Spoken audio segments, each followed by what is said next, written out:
Thanks, everybody. Thanks. So to start off with here, how many people are actually high school students in the crowd? Okay, good number actually of you. Great. So a lot of this will be hopefully a lot of insight into the game industry for you. So who am I? Right now, as I said, I work at Pocket Gems as a senior art coordinator, which can also be referred to as a producer in some parts of the industry. I graduated Ferris in 2008, and you can see my LinkedIn here if you're curious. I had started out in the industry actually like right after I got out of college. I just happened to get a job right out of college, and I got pretty lucky with that. It was in the October after I had graduated, actually. I didn't always want to make games specifically, but I always wanted to do something kind of creative, and I just kind of migrated myself over towards games once I heard about the program that Ferris had. So there's a few things that I want to talk about. It's very true.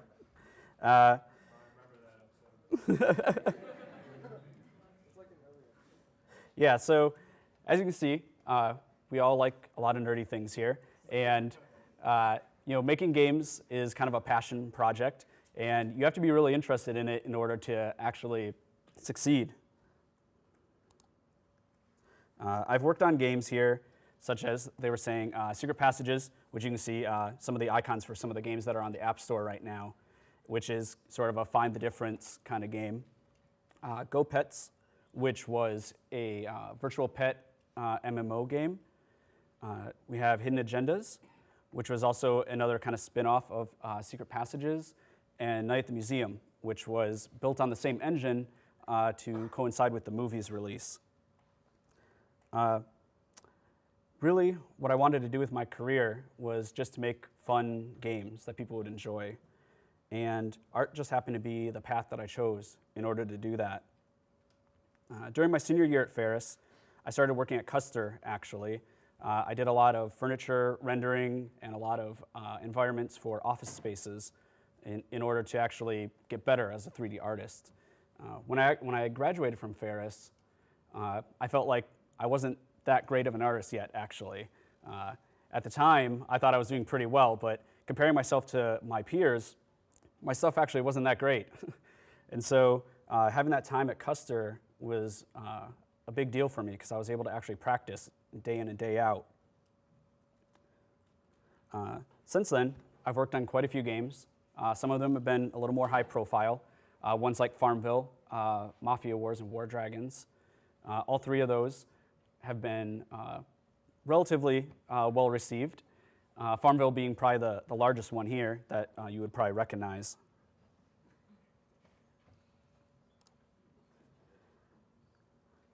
When I first started my career, I moved to Long Beach, California, and I just got kind of lucky, really, getting this job.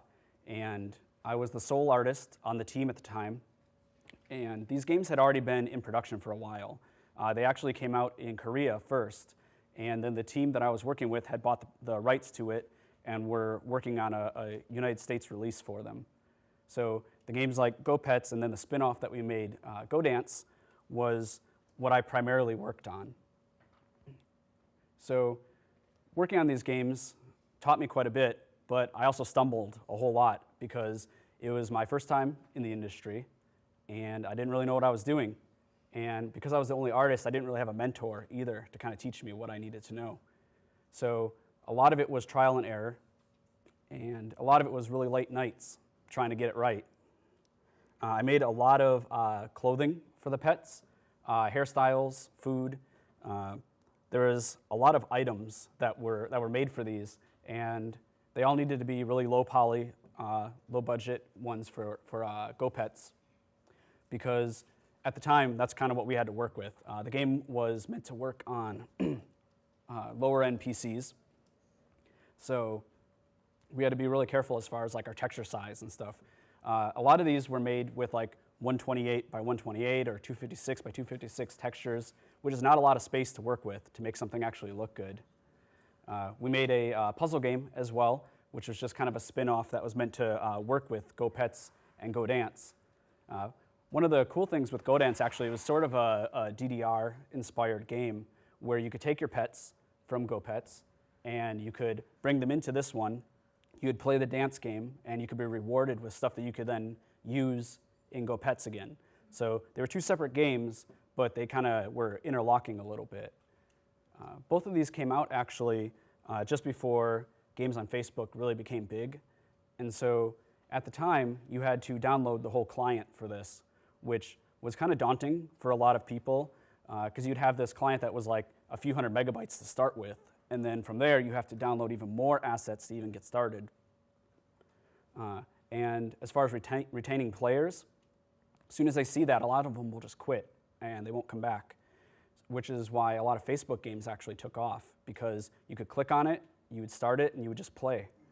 And so I feel like if these games had come out actually a few years later, they probably would have done quite well just because you would have been able to play them on like a Facebook-style platform.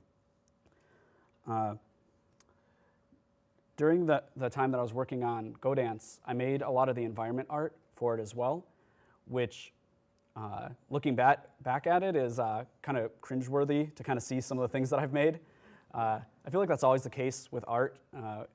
You look back at PS1 games even, and a lot of those you look at now and you're like, even the cutscenes they had were pretty terrible by today's standards. We were only a team of about 9 employees, like I said, and so we had to wear a lot of hats as well. Part of my job, along with the art, was actually doing a lot of community management. So I'd go on the forums and I would talk with the players, find out what they like, what they didn't like, and it was actually really rewarding to make something, push the content out, and then see what they thought of it. And some people could be pretty vocal about not liking something, but even so, it was nice to actually get that feedback from players and see that somebody actually cared enough about something that you made to even be angry with you about it. Because there's a surprising number of people who will not like what you make, no matter what it is. They'll find something that's wrong with it, but any kind of feedback that you get can be constructive and can kind of help you grow as an artist. Eventually, this company was bought out by Zynga, which is where I ended up next. I worked here for only about a year before it was actually bought out and moved up to San Francisco, which is where I live now, and worked on Farmville there, actually. So you can see Farmville, during its height, was a really huge game. On average, every day, there was about 40 million people that were playing the game, which is a mind-blowing number to kind of think of. And to actually have worked on that was really amazing for me, just to say that there was like trees and cows and crops and stuff that I drew that this many people every single day logged on to look at and to play. And Facebook games since then have gone down a bit more, but just to be there during that time was pretty amazing for me. Here you can see some of the stuff that I made. Over the course of being at Zynga for 5 years, I made hundreds of assets, but these are just like a handful that I had on my computer still. On the right side over here, you can see this water tower, which is actually the very first thing that I made for Farmville. I joined the team, and the game had been only about a month or so old at the time, and I was asked to do 2D art. I'd been trained as a 3D artist, actually, at Ferris, and so 2D wasn't really my specialty. I knew Photoshop, I understood how to make vector art, but it wasn't something that I had done a lot of, and I had certainly not done it professionally at all at that point. And so compared to the stuff next to it, it's pretty plain. And I was really worried when I first started there that I was not going to be able to hack it, because the artists that were there were ones that were veterans. They had been in the industry for a number of years. And so to work alongside them was really great and helped me learn a whole lot. You can see like the tree that's next to it there, which is made up of hundreds of layers, actually, of vector art. Everything in Farmville had to be made in this kind of vector style because it was being run through Flash. At that time, all the Facebook games that we had were being run on Flash. And so if you wanted to animate something, it had to be done in this vector style so that it would work as a movie clip. Also, all this art was actually originally very, very tiny. You can see here, I had to blow them up quite a bit to fit on the slide, but like, for instance, the gnome in the chicken outfit here, he was actually originally only 50 pixels across, which is really small. It's really difficult to fit a lot of detail into such a small area. But I was able to blow it up really easily here to show you, just because it was all made of vector art. So that was also a benefit, because we would reuse a lot of these things for marketing material as well for the game. And so I learned quite a bit there. Learned how to animate as well using Flash, and kind of moved my way through the company towards being more of a manager of art versus just an artist. So when I started, a lot of these things were created by me, and later on, as the game grew, we had to pump out hundreds of assets every single day to keep people interested in playing the game. And to do that, even having an art team of about 15 or 20 people, we couldn't keep up with that kind of demand. And so we had to actually outsource a number of art. And so we had teams that were overseas. Most of them, I believe, were in India. And we would give them tasks to do. And they would create the art. It would come back to us, and then we would review it. And so this process can take quite a while, because if you send someone a request and their time difference is about 12 hours from you, you give them a request and you don't find out what happens the next day. And if you mess something up, you would just wasted an entire day of work. So communication was very important to us there. Eventually you run out of ideas that actually fit in a farm, and you started going into very strange fantasy worlds. Farmville has since had a number of expansions, and they've all been really crazy. And this kind of stuff ends up being a lot more fun to work on too. You get kind of fatigued drawing the same thing day in and day out. So working on something like this was kind of cool. We did a cross promotion with Lady Gaga at the time, and it was kind of neat. You get weird horses with ponytails and whatnot.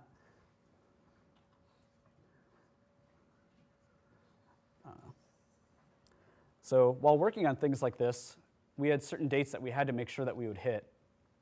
And like with this, with Lady Gaga, we had a contract with her. So we need to hit the date that we had to release this when we said we would.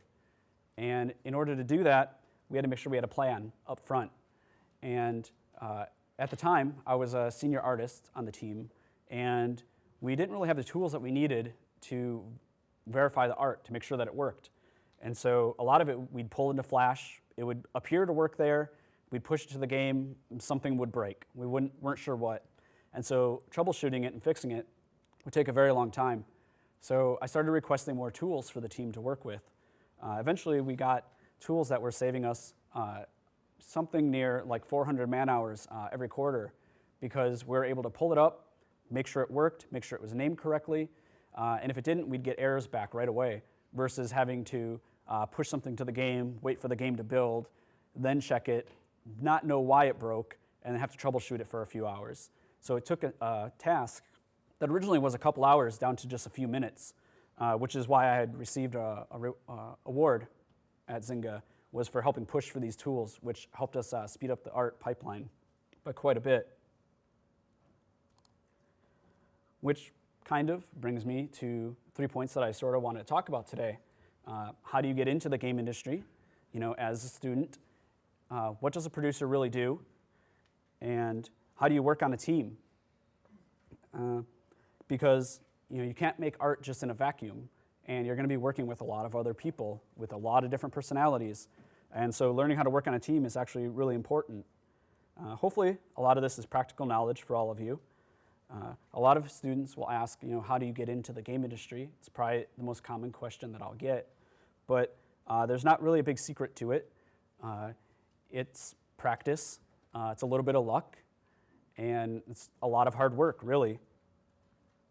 And then as far as what does a producer do, this changes a little bit from company to company, because the producer role can be kind of ambiguous. For example, in film, it's an entirely different role versus what I do. And even within a team, as a producer, my role will change depending on what team I'm working with within the same company. And so a lot of what the producer does is kind of filling the gaps to make sure that everything continues to work. Working on a team, this part might be a little bit more dry, a little more boring, but it's still very important to know. And if you don't work in the industry or haven't been exposed to it, you can learn a little bit here as far as some methodologies that we used in order to create games. So let's kind of jump into the first part here, getting into the game industry. First, you should utilize any resources that you can. There are a lot out there that are free to use, and things like ArtStation, Polycount, 3D Total. You can go on YouTube for hours and watch stuff, and you really should. In addition to what you learn at school, you should also be trying to better yourself outside of school, because the people who actually make it in the industry are ones who are really passionate about what they do, and they're not trying to just complete their homework or complete their work assignment. They're doing it because they love to do it. And if you don't love to do it, they're going to outperform you, and they're going to be the ones that get the job instead of you. These ones up here are just the free ones that I had kind of off the top of my head, but really there are a lot. You can go into some paid one as well that are out there, like the Nomon videos. You can get into those, and there's lots of great resources. So I would suggest that you definitely try to look at some of these. Once you've actually gone through and done tutorials or done classwork, what you should do is try to take those learnings and do it yourself as well on your own project, because that's really when you're going to internalize what you're doing. It's easy to follow instructions. If somebody tells you, you model this part, then this part, here's how you do it, that's easy. You can follow that. But then when you go to make your own creation, you'll stumble a little bit as you try to figure it out again. But once you've actually done that yourself, that's how you internalize that process. And that's how you'll actually be able to make something from scratch yourself again. And in addition to that, I would say try to get what you make into an engine as early as possible. It's great to have it in like 3D Studio Max or Maya and be able to look at it, but what you should really do is try to get into a game engine in like Unity or Unreal and see how your work looks there, because really at the end of the day, that's what's going to matter, is if it looks good in the game engine. Like if we have something that an artist is working on at work with me and it looks great on their computer, but it doesn't look good in the game, they have to continue to work at it to fix it so that it looks good in the game, because that's what the player is going to see at the end of the day. And also, it'll save you a lot of time as far as rendering goes. You can just do something with some real-time lighting and make sure that your stuff looks good there versus spending countless hours rendering something overnight. And if your goal is to work in the video game industry, having knowledge of these tools will help you a lot as well. Lots of companies have their own proprietary engines, but knowing ones like Unity or Unreal will help you a lot along the way and help you sort of with the same workflow, because a lot of them are similar in that way. So to get your foot in the door, really it's practice. You just got to make sure that that's what you're doing as much as you possibly can. Just trying to complete your schoolwork is not going to be enough. Just having the degree isn't going to be enough. It's going to certainly set you on the right path, but it's not going to get you a job. The video game industry is really competitive, and if you want to actually succeed, you have to be the best. Because if I get a few resumes in and I look at the portfolio, I'm only going to hire the best person, not necessarily the person who's most passionate or the person who wants the job the most, but the person who's the best. And that's going to be determined almost solely on what they have in their portfolio. So having a great business card or having a great website isn't going to help you. What's going to help you is having a great portfolio. And that should really be always in the back of your mind when you're working on something is, can I put this in my portfolio? And if not, what can I do to make it good enough to put in the portfolio? You should be always comparing yourself against your peers and also against those in the industry, those that you actually want to work alongside. Because if you're not as good as they are, somebody else is going to be, and that's the person that's going to get hired. And so while it can be considered a very small industry, in that a lot of people know each other from other companies, it's also a very competitive one. And so you might be friends with another artist, but you're also competing against them to be better. So if you're just starting out, the number one thing is just be persistent. Don't give up. Just keep applying everywhere that you can once you've graduated. When I first graduated, I applied to hundreds of positions, pretty much everywhere that I could.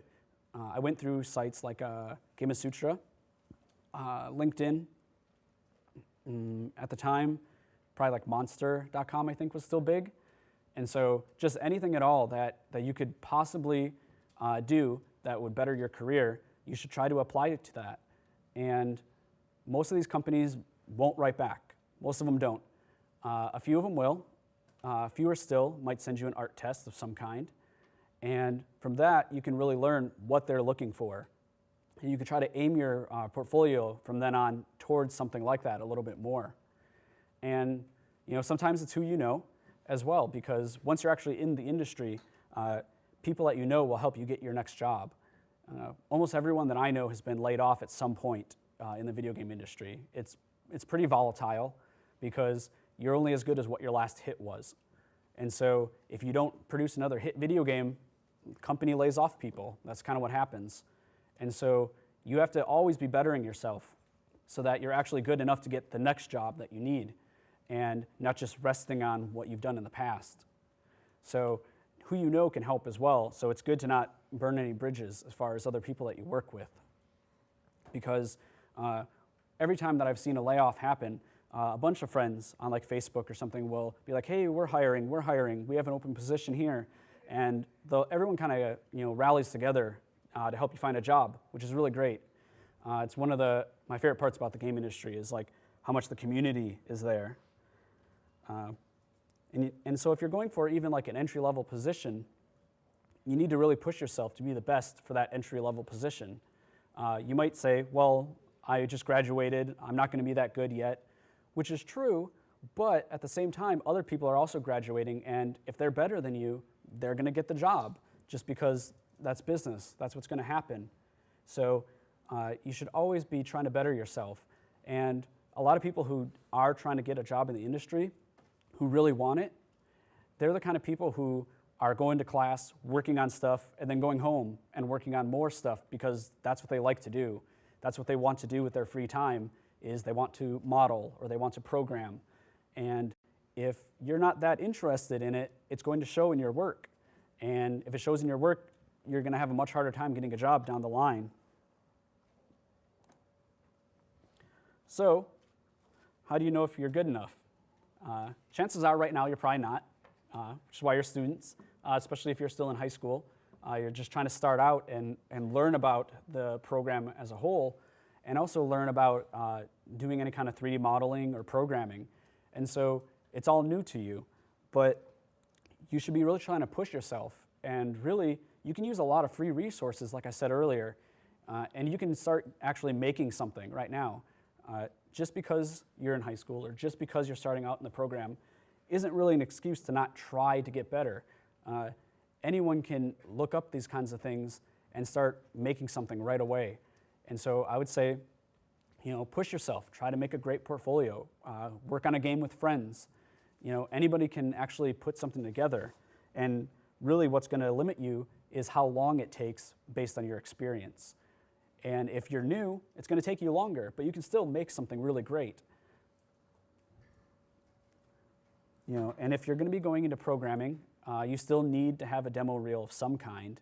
Having something that you can show that's in-game will help you out.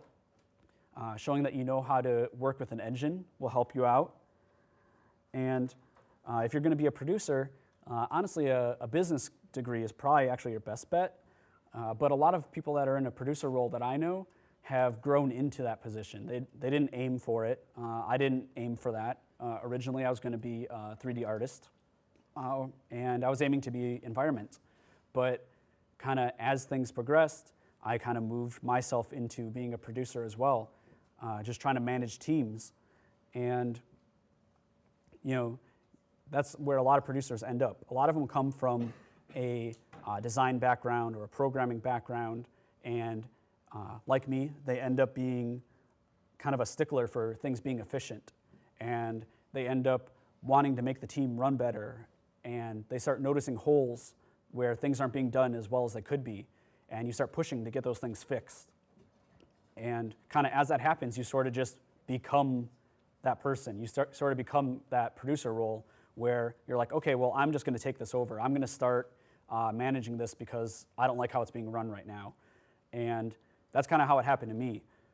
When I was at Zynga, I was a senior artist there, and I was doing a lot of review of art, but we had other artists that were doing the same thing, where we were reviewing stuff that was coming in. And as that was happening, I noticed that we were missing our dates a lot of times for stuff that we had to get in on time. And so I started making a schedule for when we had to have stuff in. And I started to make sure that we had not only for what was coming up in the next week, but for the next month or throughout the year. And having those things actually helped everyone relax a little bit, because you knew when something was going to be due. You knew when it had to come up. And I started managing the artist's time internally then too, where I was like, hey, we need to have this one done by the end of the week because we have this promotion that's going to go on, and that can't happen unless your art is done on time. And so if that means that somebody has to stay late, then that means someone has to stay late. But ideally, as a producer, that doesn't happen. You work in time to have kind of a buffer as well, so that you don't have people stay late. But in the game industry, eventually this does happen to you. Everyone has to crunch at some point. Looking at this, which of these two would you actually want to hire? The person who made the thing on the left here, or on the right? He's probably a lot cheaper.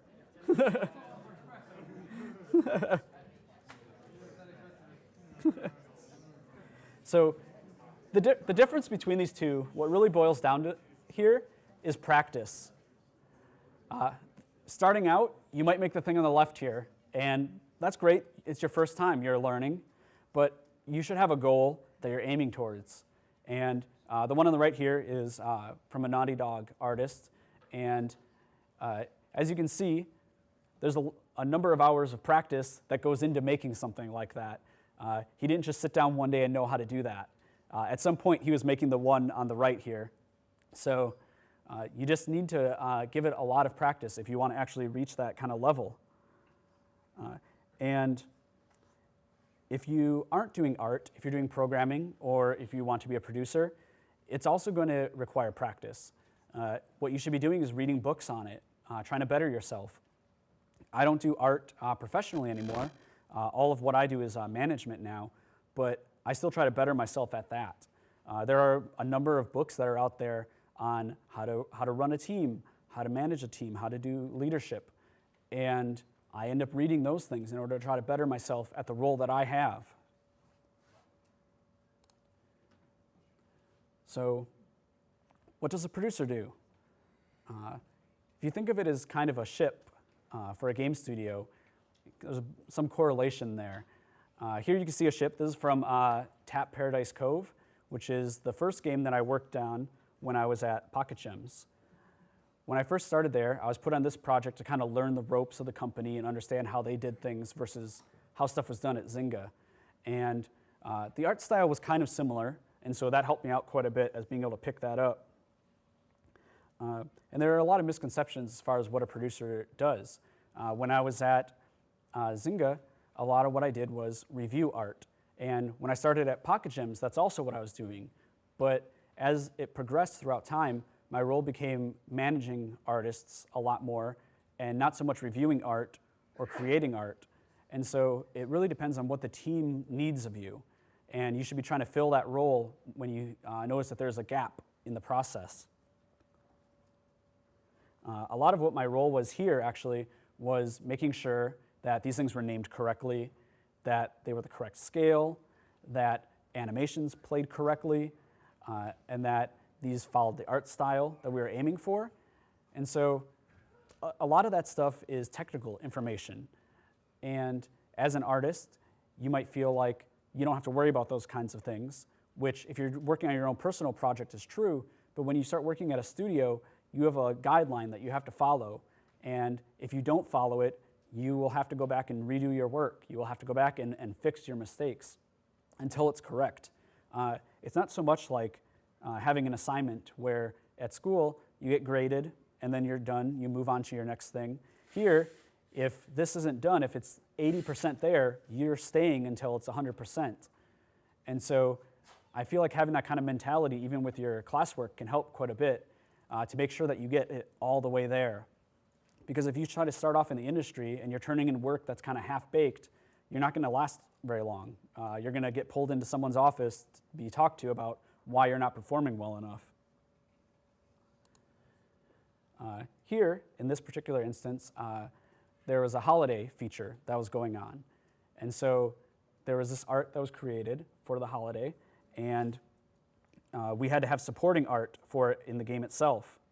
And so we would be asked something like, we need to have a ship that is snowflake themed. So what does that look like?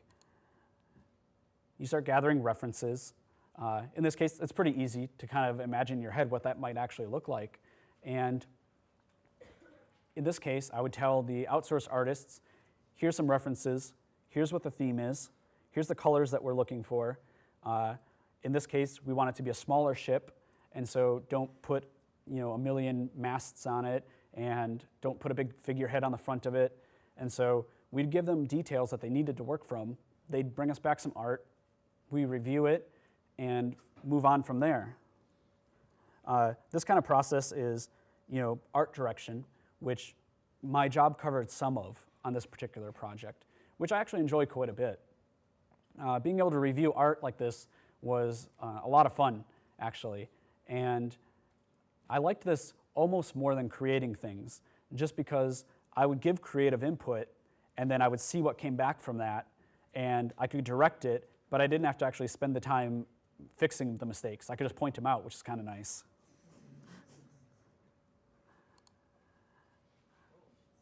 Kind of going with the pirate ship metaphor here, most of your team is the crew. People who are washing the decks, making dinner, trimming the sails. These are people who are actually like your artists, your programmers, your designers, and nothing on the ship gets done without them. You might be doing a small project, with just a few friends, but when you're working at a larger studio and your team is, 50, 60, or 100 people, you start getting very, very specialized into what you're actually doing.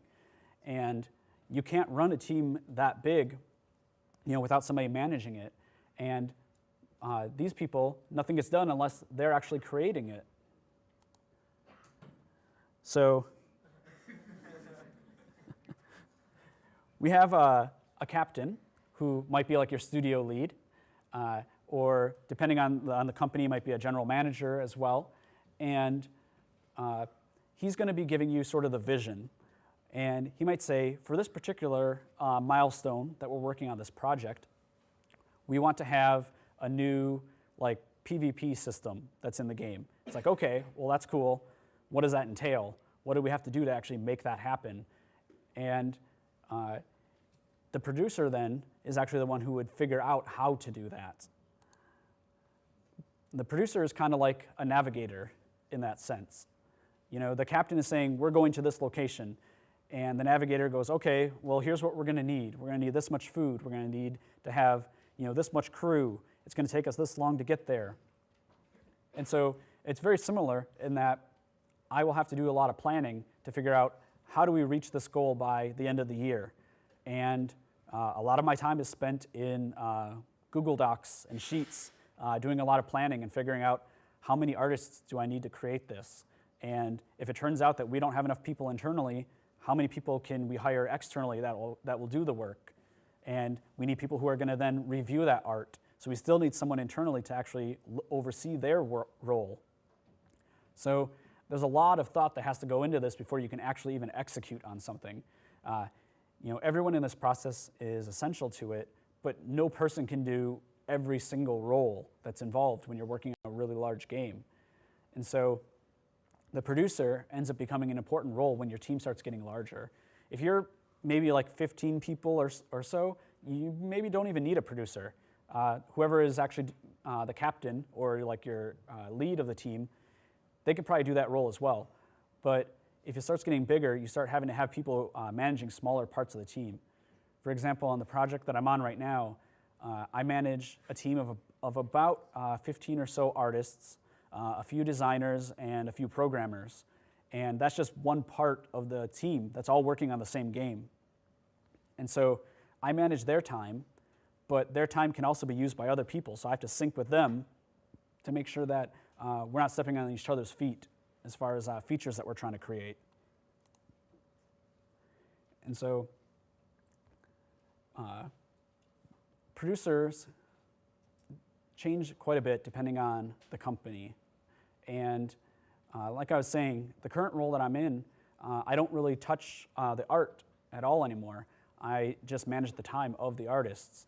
And so I would go up to like our lead character artist and I would let him know, by the end of the week, we have to have this guy modeled. And that means for him that he has to do a ZBrush sculpt, that he has to do a retop of it in Maya, that he has to have all of the textures done in Substance, and that he has to have that exported and working in the game engine. And I'll talk with him and say, can you do this in a week? He'll say yes, or he'll say, no, that's impossible, you're crazy, don't tell me that. And we will just kind of go back and forth till we get a schedule that works. And once we do that, then we go down the line. How long is it going to take to animate this guy now? How long is it going to take to rig it? How long are we going to take for doing VFX on it? And a lot of times, it'll take for an entire character on our game, it'll take a whole month to get through that entire process, being touched by like 3 or 4 different artists along the way. And so my job is planning all of their time and making sure that while one person is doing the character art, the other guy is working on animation from the previous character that he worked on, so that we have this sort of assembly line style of process that everyone is always working on something and no one is stuck without anything to do. Although often there's a lot of bugs and stuff that'll be caught by our QA team that go into a backlog, and they have those to work on as well when they don't have anything else to do. Here you can see this is like a Trello board, and it's just kind of an example of what you might use at work on a smaller project. You have a backlog of tasks, things that you think might be worth working on, and you have a number of things that you're blocked on that maybe, depending on who's working on it, you can't go forward until that's fixed. Some bugs that came up, and you have tasks that you're working on for that particular sprint. In this case, a sprint might be what we call a week's worth of work up to a whole month. And what you would do here is go down your list of tasks and move them into in progress as you're working on them. Once they get checked off by somebody, they're completed, and then you grab more stuff from the backlog and fill it in for the next milestone. And this is how most teams are run. Usually we won't be using Trello necessarily if you're on a larger team, because there'd be too much stuff on here. What we use, particularly at Pocket Gems, is Jira, which is used a lot for bug tracking, and for programmers, it's very handy. For art, it's not quite as handy, but we put our tasks in there as well to kind of help with the team. And what we do is we'd meet every single day for about 15 minutes or so, and we go over this list. We go around the room. Everyone says what they're going to be doing today, what they did yesterday, and if they're blocked on anything, or if they think they're going to be blocked on something.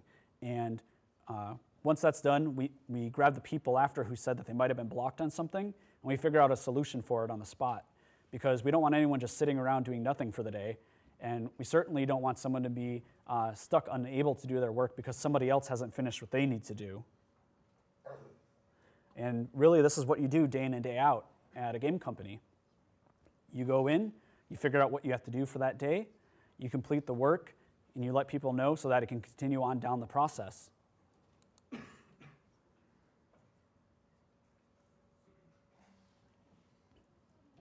This kind of illustrates a little bit how a lot of companies can operate as far as a backlog of tasks. Kind of similar situations to this happen every single day, where somebody will come up to me and ask where a certain asset is, and I'll say, well, we didn't work on that because it wasn't a high priority. We had a different goal. I know that one we have to do as well at some point, but we're not going to do it right now because we have a specific milestone that we're trying to hit at the end of the month, and we have goals that we need to hit. So in order to do that, that had to be pushed down. And so in this case, where they're saying, well, maybe it'll never be done, that's also true. I know that there's tasks that are sitting in our JIRA backlog that are over a year old that just might never, ever be created for the game. They're great ideas, but they never surface as being something that we actually really need at that moment, because you're always trying to better the game that you have, and you're always trying to build something in kind of a vertical slice so that your game is always functional at the end of the milestone, and you have something that's playable that you can look at. And so you don't ever want to end what you're doing for like the week or for the milestone with something that's broken. Because what we do, at least at Pocket Gems, is we'll have play tests that we do every day, but we also do over the weekend. And if you checked in a bunch of stuff and it broke the game, nobody's playing it over the weekend. And then that ends up being on you. So we always have to make sure that whatever you're creating and putting into the game is functional, at least, if not final. This is kind of an idea of how Scrum would work, or one of the project management flows that we would use. It's very iterative. What you do is you make something, you show it, get some feedback, make it better. And you just keep going at this over and over until you have something that everyone agrees is good enough to go into the game itself. So what you do is you break down your tasks. He's kind of breaking down, I guess, here, right? You break them down into smaller, manageable goals. So if what you're doing for schoolwork, say, is if you're making an environment, well, that consists of a lot of parts. And what you need to do is break that down into smaller parts. If you're making like a building in a street corner, you might be like, okay, today I'm going to make a mailbox. Tomorrow I'll make some windows that go on this building. And you kind of time box these smaller pieces that you're going to make, and you break it into something that you can work on easily. To say that you're going to make an entire scene can be kind of daunting. And so what you really need to do is break it into something that you can do within a few days. What we try to do at work is we try not to have tasks that last more than a week if we can. And so that way, by the end of the week, we have something that's done and we can move on to the next part of it. And time boxing your work helps you as well, because you always have in the back of your mind, how can I finish this by that time? And you stop having feature creep quite as easily when you're working that way, which happens very easily, that someone has a great idea and everyone decides that they want to work on that. Well, then it's my job a lot of times to say, we can't work on that. We're going to keep working on what we're doing now. And that idea is really cool, but we're going to do it at some point in the future. And so having these tasks that are broken down help, because then you can actually build out a schedule on it.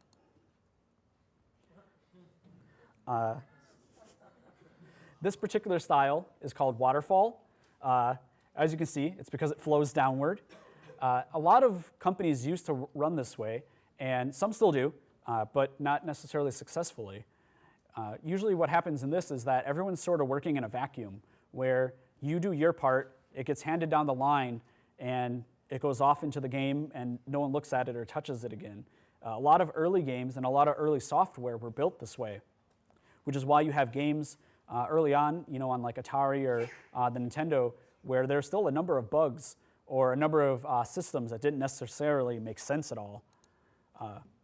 For example, if you've ever played Simon's Quest, there's an area where you have to stand in the corner for like 7 seconds, and a tornado comes and picks you up, which doesn't make any sense at all.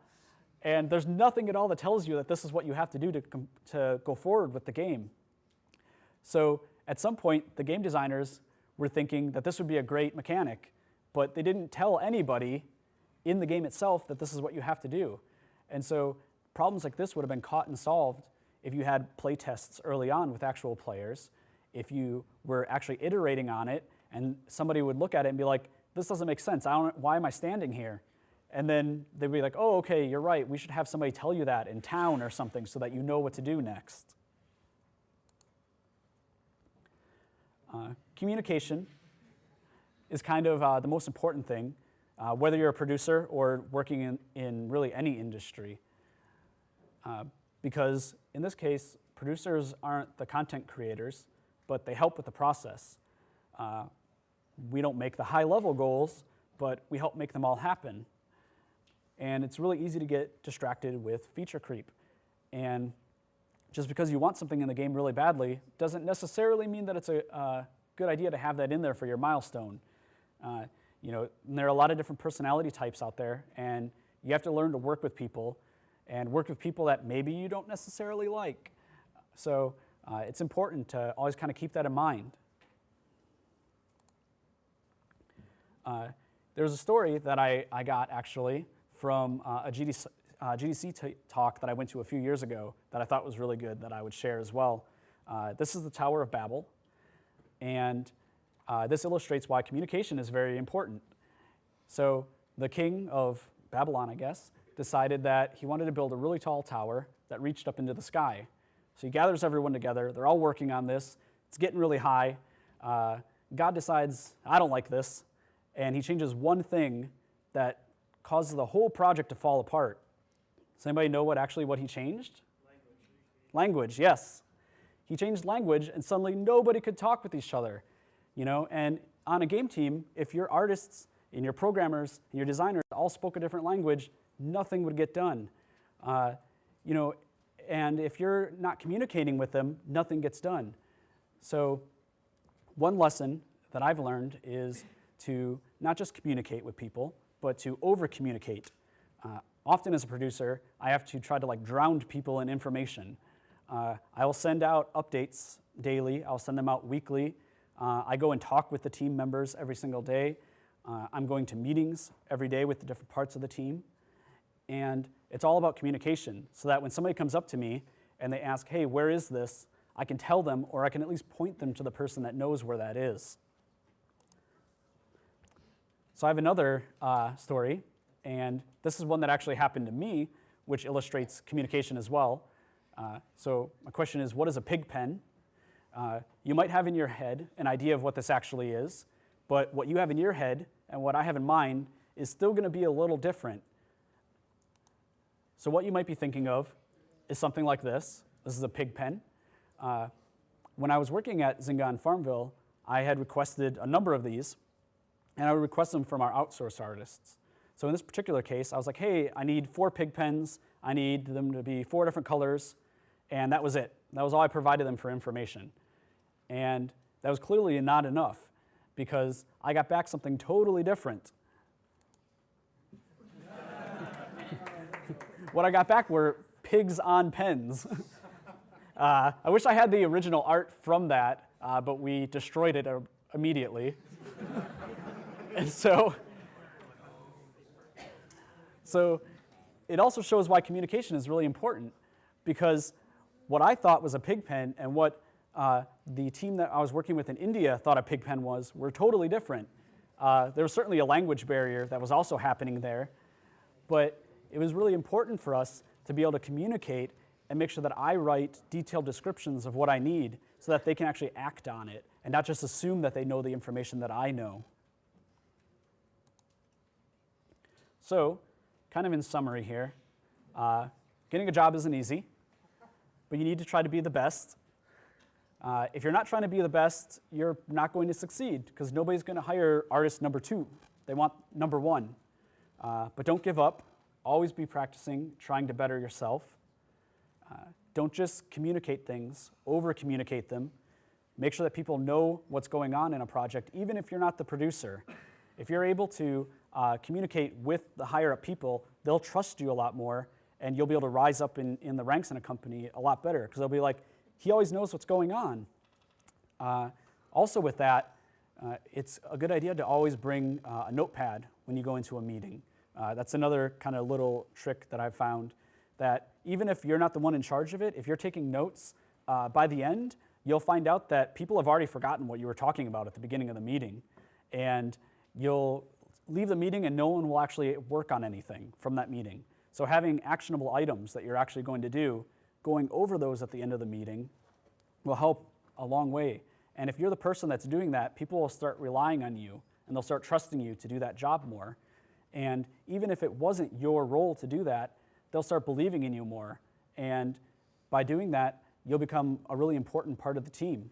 And maybe you'll move into being a producer. Maybe you'll continue to be an artist or a programmer. But by always being the person that knows what's going on, you'll always be someone that's needed at that company. And it's always important to make sure that you have a plan and also a backup plan, because no matter what plan we make at a game company, it always ends up falling apart almost instantly. And so I might make what's called a Gantt chart, which will have a number of tasks all laid out throughout like a year, say.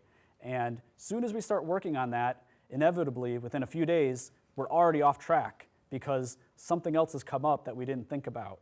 And so while it's important to have that initial plan so you know what to work towards, it's also important to know what to do as soon as that fails and know what things you can stop working on to make sure you still hit whatever your high-level goals are. Yeah. So also, like I said, bringing the notebook, and if you're sending emails to people, I found that it's also very important to just keep things in bullet points. A lot of times I've sent huge walls of text for emails and people's eyes just glaze over. They don't read it. I go and talk to them later and they have no idea what's going on, even though I sent them an email telling them what was happening that day. And a lot of times it's because I sent this big old paragraph that they didn't want to read or they just skimmed over.